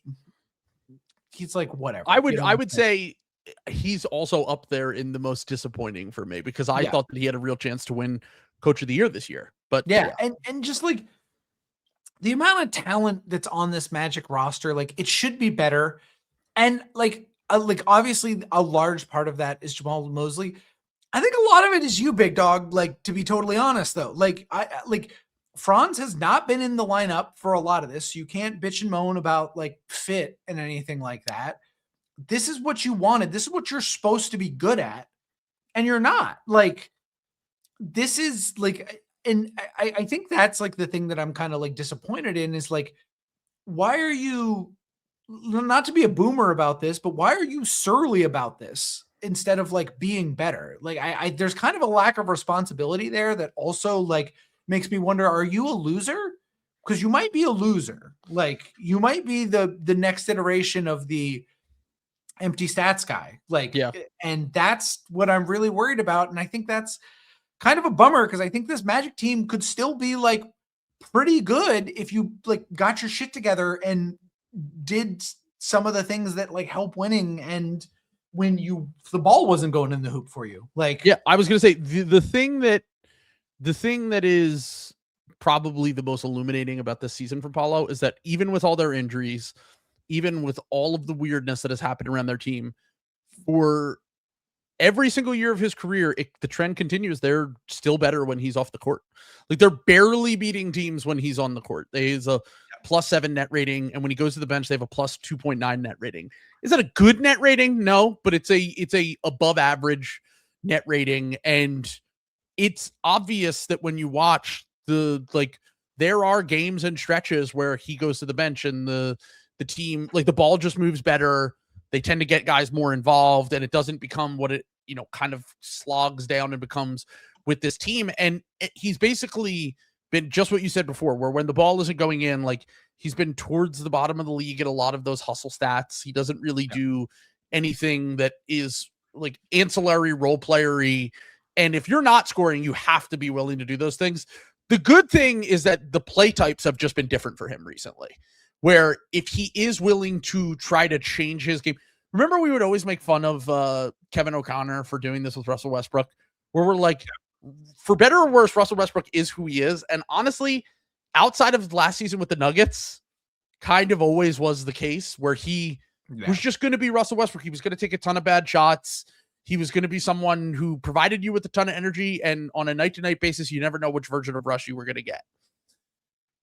With Paolo, I like to see that he's actually at least trying these things, because if he wasn't, then it would be even more concerning, because then it would go down a lane of like the Zach LaVine thing, where it's like, there's really no way to make this work if he's not willing to use his size and use his ability in the post to at least try something different. Because my thing with him is like, can he get to a point where he has a Julius Randle arc, where it's just like he changes his game and he becomes more of a post-heavy player that can kind of work out from there. And if you're not going to be willing to do the ancillary things, the scoring's got to be better, the playmaking's got to be better, you got to protect the ball better. And he still occasionally will have that game like he had against the Pistons, where he had like 9 turnovers in that game, and he will struggle, but he's at least been better the last few weeks. That makes me feel a little bit more optimistic. But if you zoom out, the picture it paints is it's a bad picture. It's a bad look on him. Especially considering that like people started to sniff this out about a year and a half ago, 2 years ago, I would say. And I always felt like there was room for him to grow. I felt like he could become a better on-ball guy. I felt like he could become a better playmaker in time, a better mid-range shooter, and you could wipe away all of the concerns that you had about him. But like, the injuries have clearly slowed him down a little bit, and he doesn't really have the necessary skills to make up for not having a star scorer skill set. So yeah, it's going to be a tough learning curve for him. The positive thing for the Magic right now is that they are basically just about to pass the Sixers. No, they just did pass the Sixers. I'm sorry. Yeah. They're in the 7th seed right now. So right now the play-in would be the Magic versus the Sixers. They also have a game against the Miami Heat, I think, this weekend, that they can potentially get up into the 6th seed. So if there's anything that could turn Paolo's season around, it would be the next few weeks heading into the playoffs. Try to get them into the 6th, 7th seed and give yourselves a puncher's chance in the first round of the playoffs. But yeah, I mean, there's not many other players I would consider. Like, he starts his max contract after this season, and he's certainly not proven to be worth the contract that he signed. That at the time I was like, he will get better, and he just really hasn't. We're like, I'm starting to wonder if that's like an albatross, even, like, to the point. Like, that player is just not useful. The empty stats, inefficient scorer on a max contract, that's one of the worst contracts in the NBA every year, and historically has been. Like, you got to get this figured out. It seems like, I'm guessing whenever the Magic lose in the playoffs, I'm guessing Jamal Mosley is probably out of a job. And that's got to be what they'll try to do is they'll fire Mosley, and then they'll say, let's get a new coach that can try to work with Paolo, get along with him better, combine that with a better bill of health, because this team is really good still. Like, I really do think this team has, with Anthony Black playing much better. I know that he's slowed down a ton, but like, did he get hurt last night, or is he okay? I don't know. I think he might have got hurt last night. But either way, he's been way better than I ever expected in year 3, even though he has slowed down a little bit recently. Suggs, I know he's not the most healthy, but Suggs is a great role player. Bane is a great complementary piece for these guys. All of the things that we thought about this team were correct, except for Paolo and the coach. Like, those are the two things. And then obviously the injury stuff too. But like, I still don't feel bad about being higher on the Magic coming into the season. No, me neither. I don't feel like I got that wrong. Yeah. It's a combination of all of these things that have led to a very underwhelming season from them. Honestly, they have a lot of, it's funny because not to bring up the Sixers, but like, they have a lot of the same kind of just bozo-ness problems that the Sixers have when I watch them. They foul a ton. They just are like, they always let teams hang around, and they constantly are getting not upset, but like, they're letting bad teams hang with them, and they really should just take care of business. They've kind of last 2 or 3 weeks, they've just taken care of business, and they've looked more like the team I thought they should be. So, all right. Well, Paolo, next season, when you get whatever coach you want, when they fire Jamal Mosley, going to be time to put up or shut up, big dog, because your career is going to go in a much different direction. If you're looking at like becoming Sacramento King Paolo Banchero in 2 seasons, if you don't get your shit together. So AJ DeBonsa and Paolo Banchero in Sacramento. No, well, they're trading AJ to the Magic. It's going the other way because they believe in Paolo that much. That's God. Don't put that into the universe. I know that's mean, but tell me I'm wrong though. No, I think if they drafted Boozer, they would consider it. That's the problem, is that Vivek would consider it if they drafted Boozer, but he wouldn't consider it if they drafted AJ. That'd be so funny, dude. Caleb Wilson puts up 20 and 10 as a rookie, and then just they ship him out. Got to sell high, just like Daryl Morey. Yeah. All right. Do you want to do it, or are you going to make me do it next? I'm not. I said I'm not doing Sixers. Okay. So you can do it. Okay. I'm going to take another obvious guy, an extremely obvious guy, and I won't spend too much time on this. Yeah. Cam Johnson. It's a bummer. I do feel for him. I saw the mental health thing that he talked about, like when he's like, you're struggling, you're not playing well. Obviously that fucking sucks, especially when you go to a team. When you went from playing for the Nets and you're having some of the best years of your career, specifically the last year with the Nets, to go to a team that has massive expectations. And the funny thing about Cam Johnson is that when I watch, it feels like he legitimately never makes like he misses every big shot, and he's still shooting 40% from 3 on the season, which is the volume isn't quite there like it was last year, but like he is right around his career. He's actually better than his career average from 3. Did he inherit the Jamal Murray It Follows ghost? I thought you were going to say the Derek White podcaster's curse. Oh, where Derek White used to go on JJ Redick's podcast and then he would immediately suck. Yeah. Cam Johnson took over JJ Redick's podcast. He is the host of JJ Redick's podcast now. It's crazy. The young man in the 3 with Cam Johnson. So is it possible that he just needs to quit the podcast and he can focus on, I mean, it helped Paul George so much that he ended up getting a 25-game suspension because he was doing so well.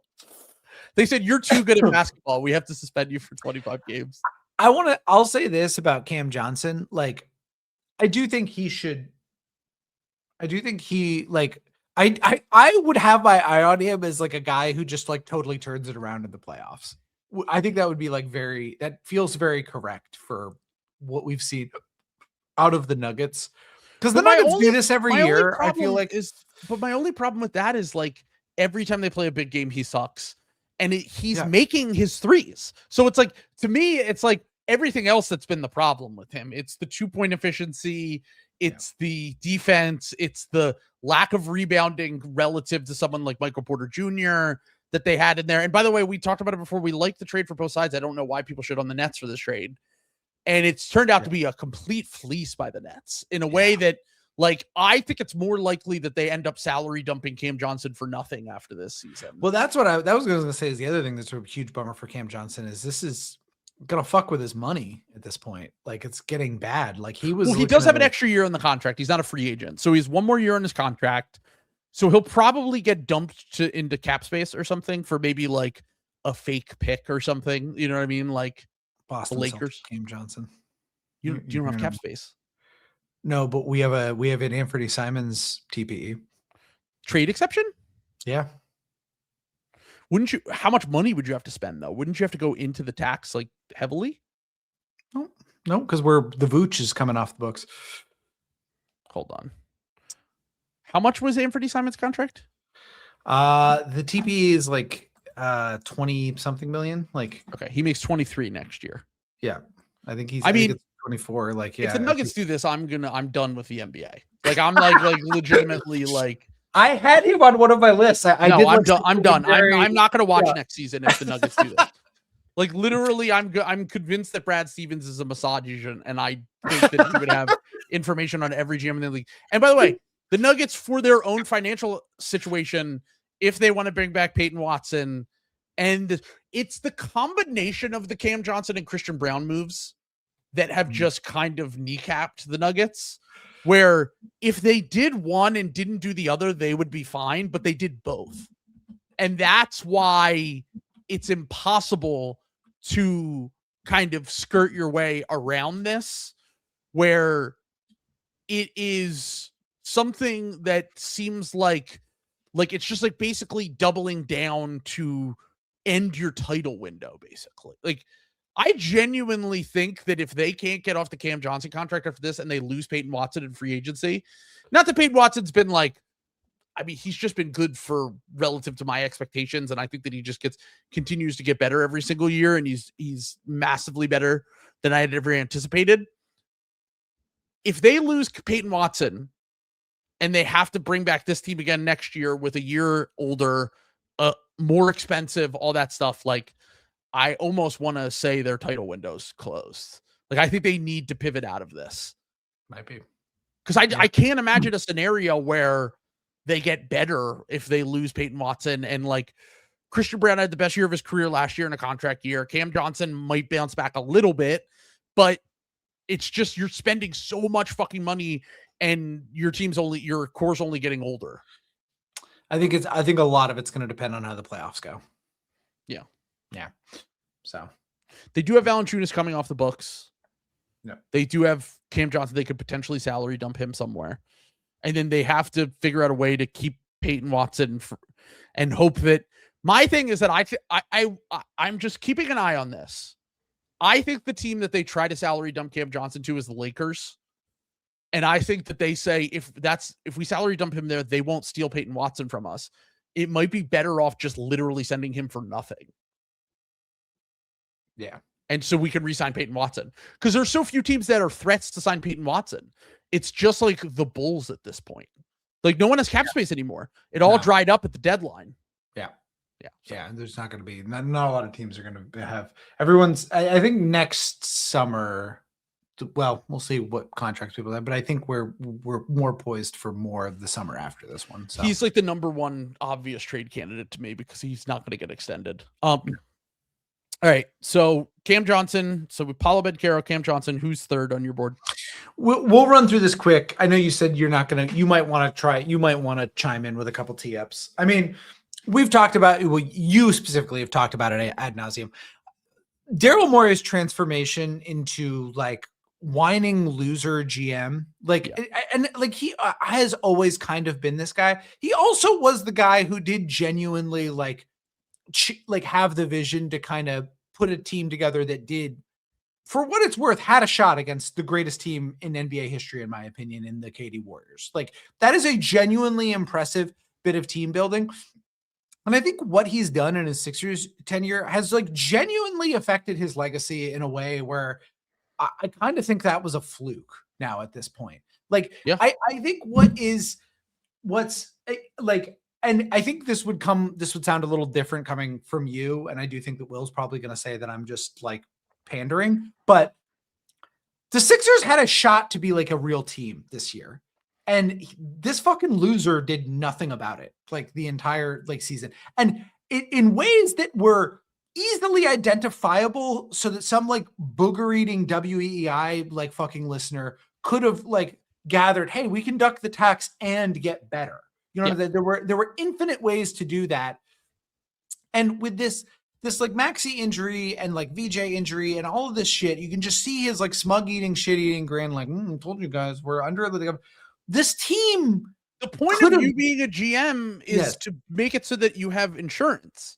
This is, everyone's whining about the tanking being done by like the Wizards and this stuff. This is a genuine what happened to the Sixers this year is a genuine competitive travesty, because this team should have been like a 5 seed. I really think there's like a 5 seed style competitive team that had a real shot to win a playoff series this year.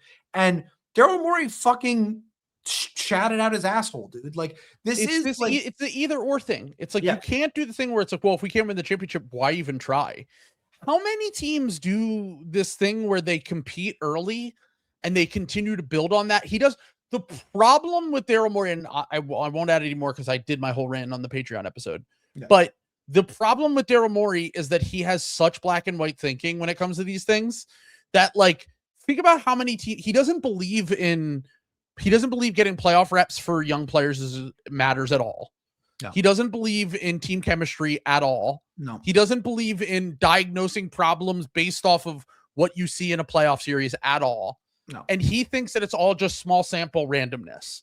And because of that, he's not going to overreact and basically try to make a more competitive team that, once again, was their ceiling probably the second round, unless they get miracle health, luck, and good matchups. They can maybe make a conference finals run. Yeah, probably.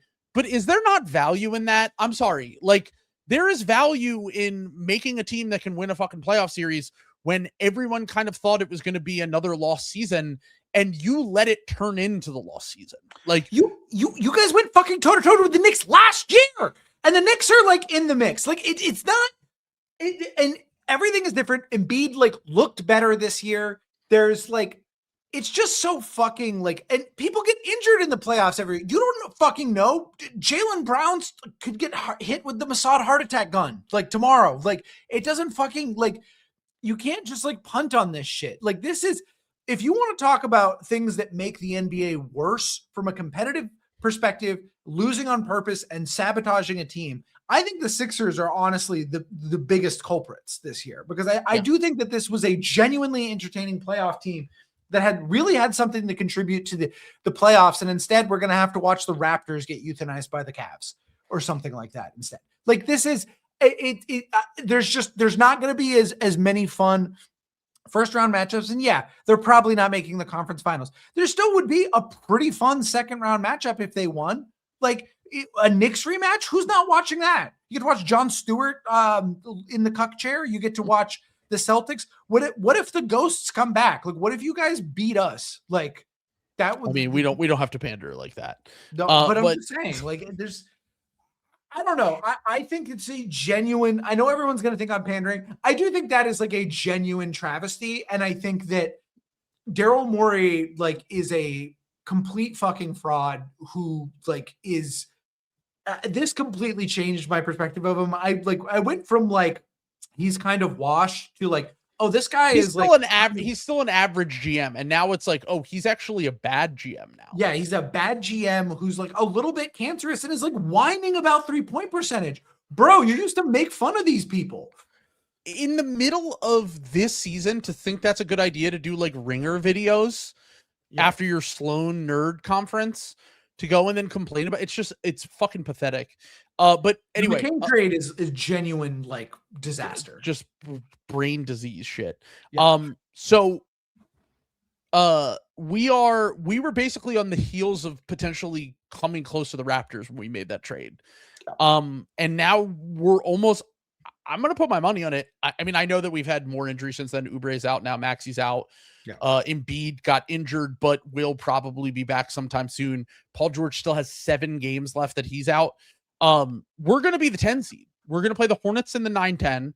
We're probably going to get smacked because unless everyone comes back healthy, and then they, just to get into the playoffs, they need to beat the Hornets and then potentially the Hawks or the Magic or the Heat.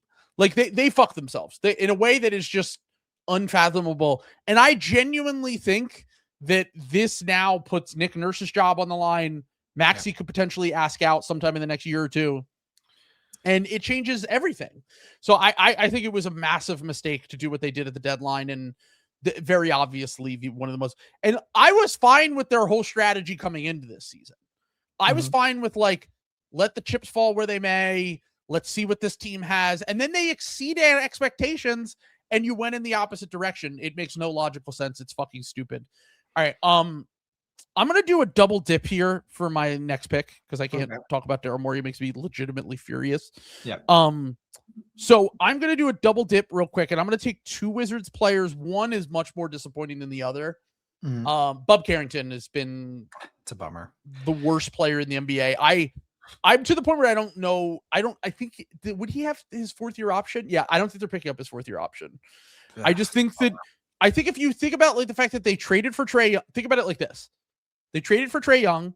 They're clearly going to invest in Trey Johnson, who they just took with the 5th pick in the draft. And then on top of that, like Bob Carrington's been worse than Sharif Cooper, who they have on a 2-way. And then on top of that, unless they jump up into the top 3 of this draft, they're going to draft a point guard. Like they almost have to. Like there's no real choice for them. Like it's all going to be point guards in that range unless they reach on someone. Yeah. So it's a rule top 4, I should say, because Caleb Wilson will be the 4th pick.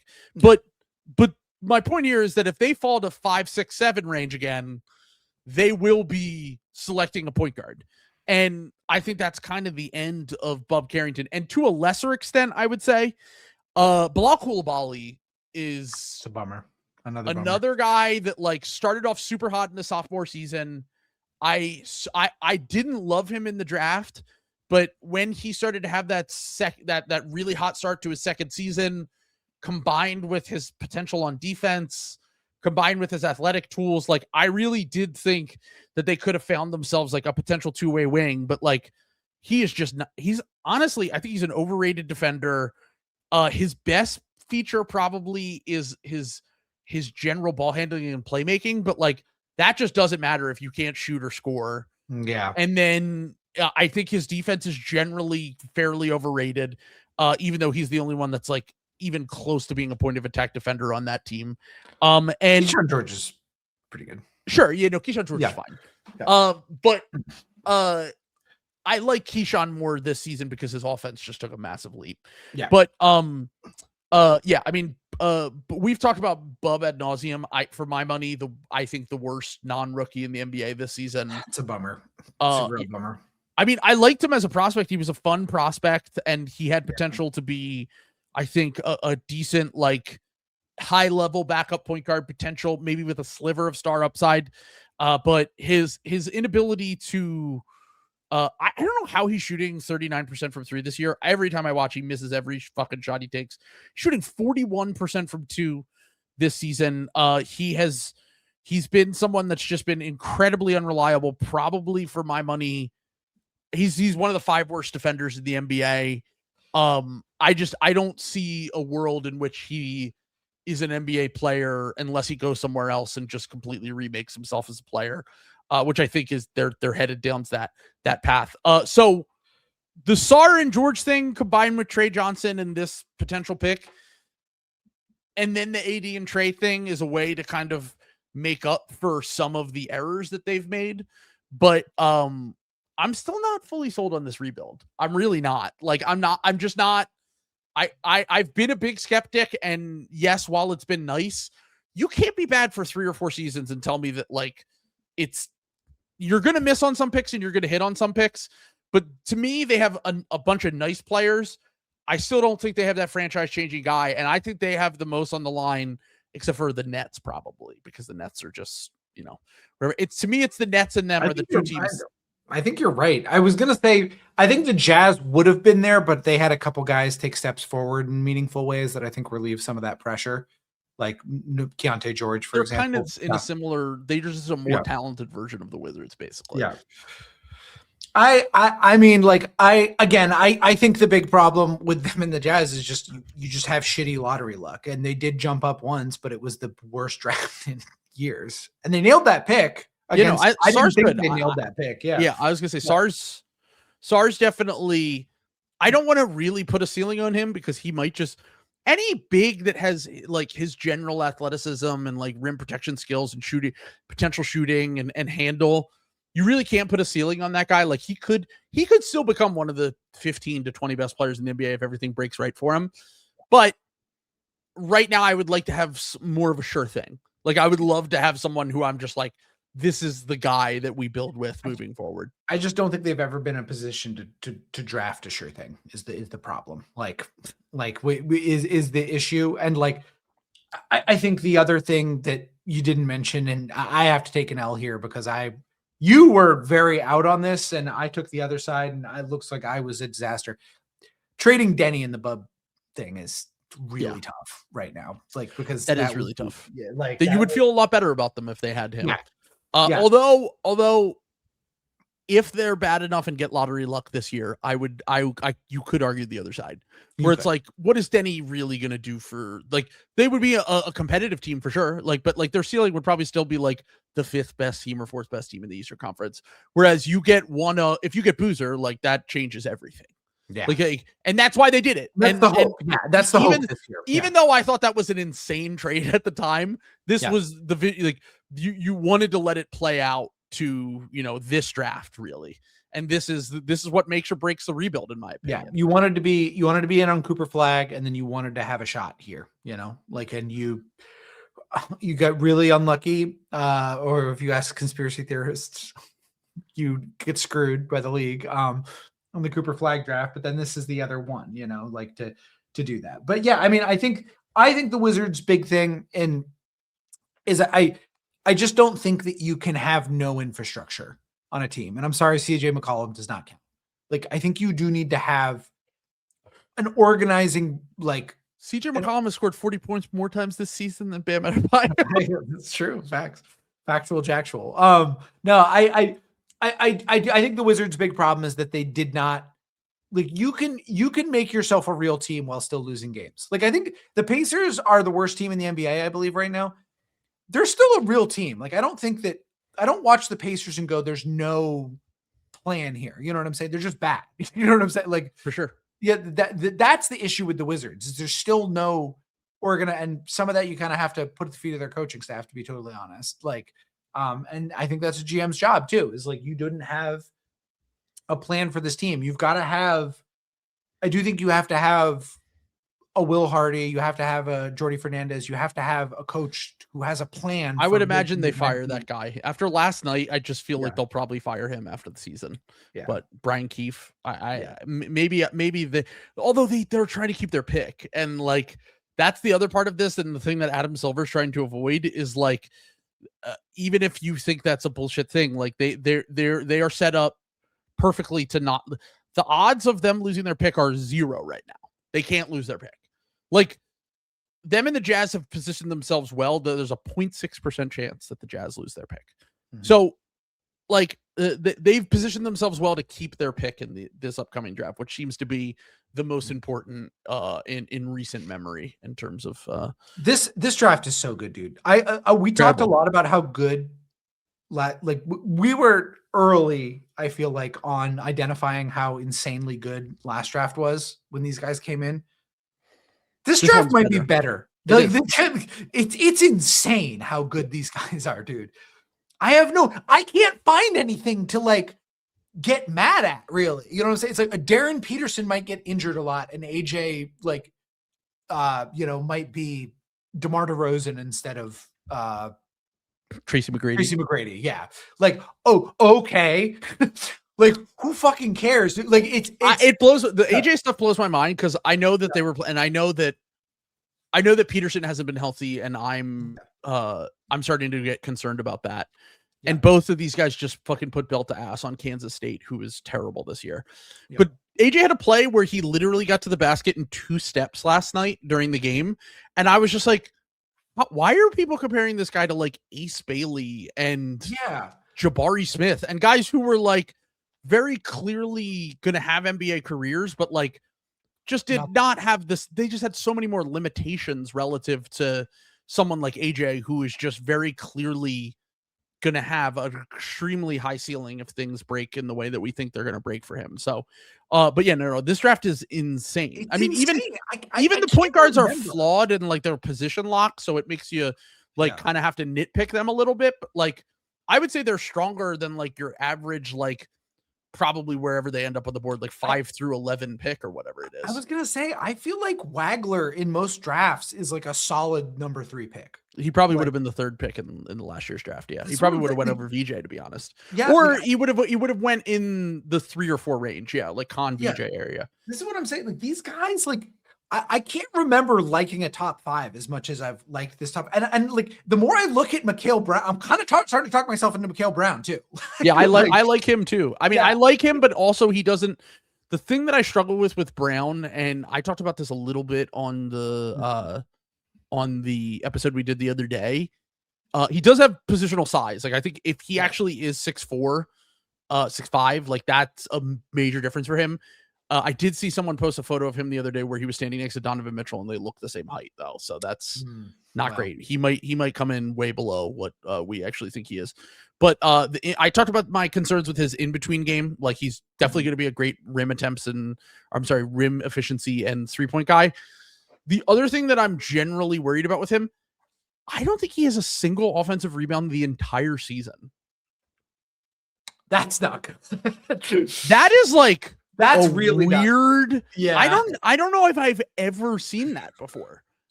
That's kind of crazy. Did they just like send him back? Did they do like Vivek like coaching his girls team? Apologies. Like, he has 1 offensive rebound this entire season. God damn, dude. That's kind of crazy.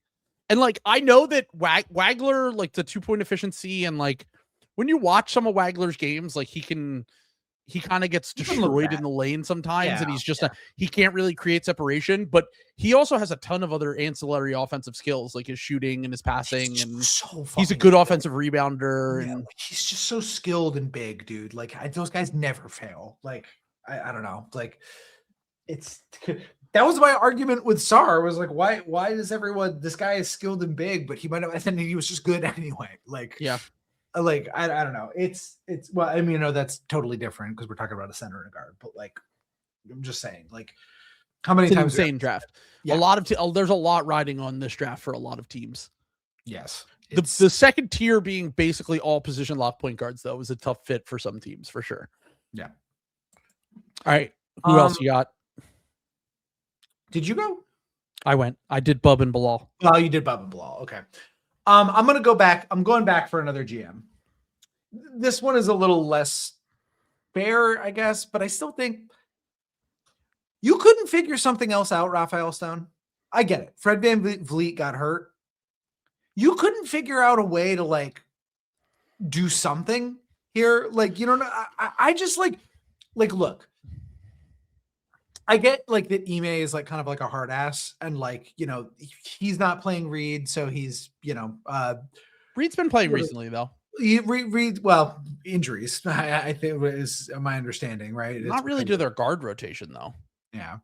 I understand that like Steven Adams got hurt and like, you know, part of this is injuries. You also like had a trade deadline, dude, and you like have stuff. I just think it's like kind of crazy. You had Dorian Finney-Smith's contract. Like the problem is that I had Dorian Finney-Smith on my list. The problem is that his deal's guaranteed next year. I get it. I don't know if it's movable, dude. He makes $14 million a year and he's literally one of the worst players in the NBA. I get it. I think you could have found something. You know what I'm saying? Like you couldn't use Michael Porter Jr. on your team. Like, and then he's like, not. I'm going to defend Stone here a little bit. I don't know if they could have matched the contract. I think they got to figure something out. Who could they have traded? Fred VanVleet? Hurt Steven Adams is expiring, I'm pretty sure. How much money does he make though? I think so. You have to convince them to take on the Dorian Finney-Smith contract. I think the Nets would have been fine. I'm going to defend Raphael Stone here. I think it was perfectly fine to not do anything at the deadline. You lost Fred VanVleet before the season. Steven Adams went down and he turned out to be massively important to your team. Şengün has been should be very high on this list of disappointing players. He is. And if he's just ass, then I don't know what the fuck you're going to do. Like, your coach isn't going to bench the best player or one of the 2 or 3 best offensive players on the team. You have a young core. Like I actually like, you see what you have in Reed here down the stretch that gives you information for next year, and you can trade Fred VanVleet. Fred VanVleet has a no trade clause in that contract. I keep forgetting that.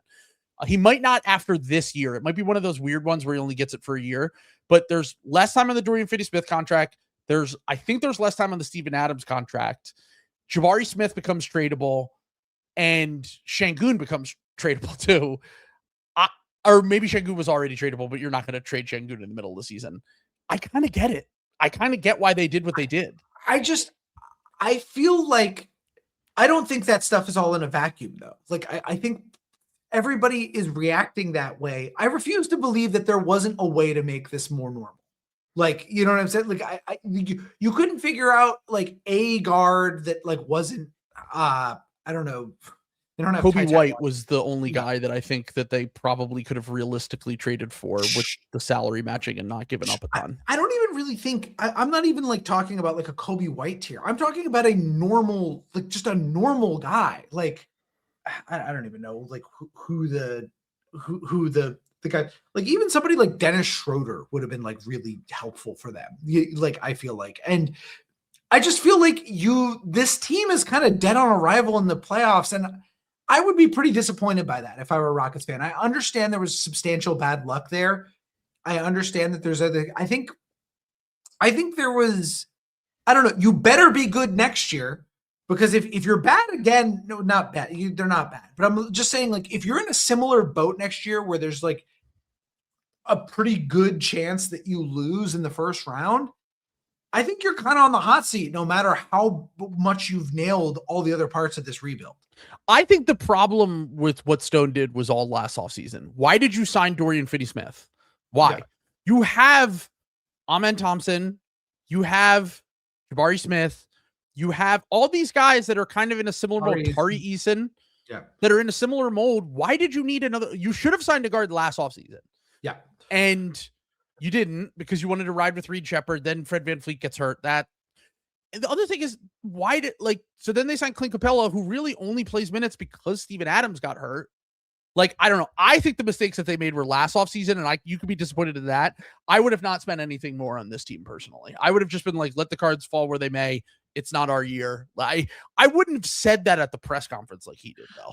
Like, he said that at the press conference, and I was like, I would never want to hear my GM just lie to me at that point. Well, I'm also considering all of that part of it, though. Also, sure, that's fair. Like, you know what I'm saying? Like, I'm not, when I'm saying most disappointing for this year, I thought I had completely changed my mind about Raphael Stone. Like, I thought he was like one of the best GMs before last summer. I thought he was one of the best GMs in the NBA. I thought he was like top 5.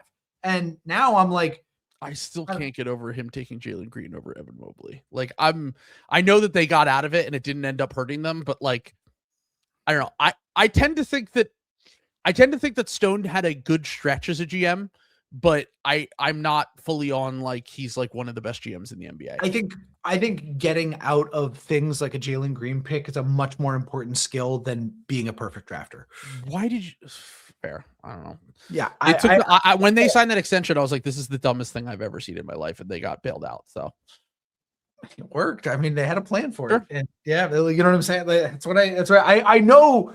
We had this argument at the time where I was like, I think somebody's going to take this. And you're like, who on earth would ever be stupid enough to take this? They're obviously going to get saddled with this. And you're like correct to think that way. I should have been right, but they took advantage of a situation, and it ended up working out really well for them. And now Jalen Green is going Mickey Mouse March mode again. He's arrived. You better outspend the Cavs for Giannis this season, big dog. Like, I'm just saying. Wait, what do you mean? Raphael Stone. Like, who do they have to trade for Giannis at this point? Like, Şengün's value's in the gutter relative to what it was. I think they would. I think Şengün's probably still better than anything the Cavs are offering. If the Bucks do that, they should kill themselves. Like, I'm sorry. Like, I'm like, what else are you doing though? You know what I'm saying? I'm not. I just wouldn't trade Giannis. I would literally rather have Giannis walk as a free agent than take on the Şengün contract in the Bucks situation. That's a little crazy. I think he would bounce back a little bit. I think that Şengün has been up there with Paolo in terms of. He's been bad. Like, look, I expected him to like after Eurobasket last year. I was like, I think Şengün could take a leap this year, and like he just had a weird year last year, and he has been legitimately not good this year. Like, in a way that he has been kind of shockingly bad at times. And I think he was arguably better 2 years ago. Like, the Giannis package is going to be so brutal, dude. That's what I'm saying. I'm like Jared Allen and fucking. If I'm trading for that package, I'm just doing it to get the picks. Like, I'm like, give me all your picks, the Phoenix picks, give me whatever, the Nets and like whatever. But like, I'm just saying, like, I'm not feeling great about that if I'm the Bucks, and I'd consider literally. Maybe you send Şengün to the Kings for their top 3 pick this year. They would love him. They're not going to trade the top 3 pick, but they would probably, if they fell to like 6, they might. Knowing them. God damn, dude. God, it's so perverted. The Bucks getting Wagler in the Giannis, they would be. All right, let's pick one more each here. Okay. Well, I think you're one behind me. Okay, then this will be the last one. I'll just take one.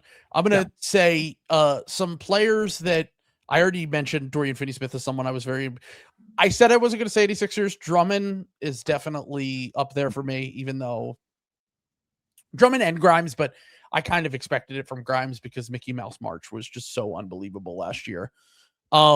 Scoot Henderson, who I talked about, although every time we mention Scoot and we say how disappointing he's been, he always has his best games immediately after that, but still on the whole, not feeling great about that. Nikola Jovic, who I thought could have potentially been, he's not even in the Heat's rotation anymore. Like, he doesn't even play, and he has that massive contract extension. Not massive, but a big one for someone who has just not been good. So he's definitely been a huge disappointment. That I kind of just I misread that situation. He might just not be that good. And then Trey Mann is another guy like Kobe White just took his job. Colin Sexton took his job. Like, he's just not in the Hornets rotation. He's been a disaster. And for a fun young Hornets team, he's just a fun player. But he probably won't be in the NBA soon. And then the only guy that you could take here, and I know he's been playing a little bit better recently, once again, as we get into the low stakes part of the season. Are you going to give Kev Dog the Patrick Williams memorial? No, okay. I don't even think about Patrick Williams. I'm literally, he is John just such Hammond, a non-factor. He is like literally not an NBA player in my mind. Like, he doesn't exist. I want to tell everyone, I'm sorry. Kevin is manifesting the Nate Ahmed thing, like just because he hates himself. He's like, this is what's going to happen. And I do think that if that happens, we all need to fly to Chicago and give Kev a big hug. I mean, Stone does love wings. I mean, that's like, he's only drafted wings basically, right? Stone or Karnisovas? Oh, Karnisovas. Yeah. Karnisovas has drafted Patrick Williams, Noah Essengay. Yep. Matas fake, as I call him, Matas and Dalen Terry. Those are all his picks, and they're all wingy. Like, Terry plays at the guard position sometimes, but he's a wing. Like, dude, if they draft Nate Ahmed, dude, oh my God.